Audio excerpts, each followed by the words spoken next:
perhaps one of the most iconic movie scenes in history, and Funko managed to capture it perfectly. What we have here is a pop moment of Elliot and E.T., and I would say that this is above and beyond the best pop of 2022.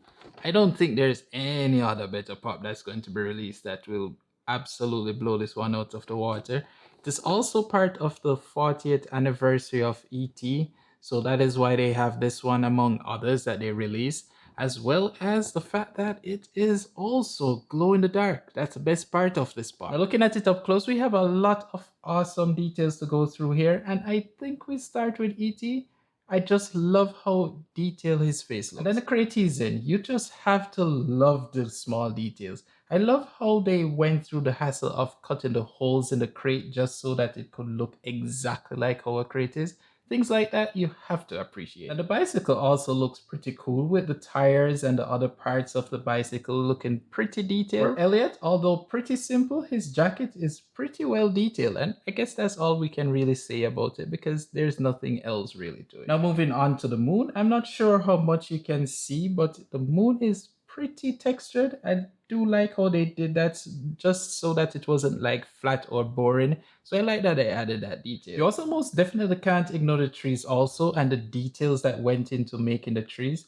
They are just as textured as the moon was, and you also have the moon being attached to the trees just so that it has that floating effect for the moon. And lastly, the ground is just there so that it can stand. But I like that they didn't just put boring gray or brown ground. They actually did add grass to it. And then that's how it looks at the back. And finally, this is what it looks like with the moon glowing. I like that Elliot and E.T. is a little bit slanted from the moon so that it has that 3D effect of him being in front of the moon as opposed to it just being flat. I think that effect is way better than had they done it with just a flat Elliot and E.T. So I really love this pop. I really love that they added this factor to it. Although I can also see them doing a version where it is that the moon is an LED version where the LED moon lights up. That would be pretty awesome actually. Let me know what you think. Bye for now.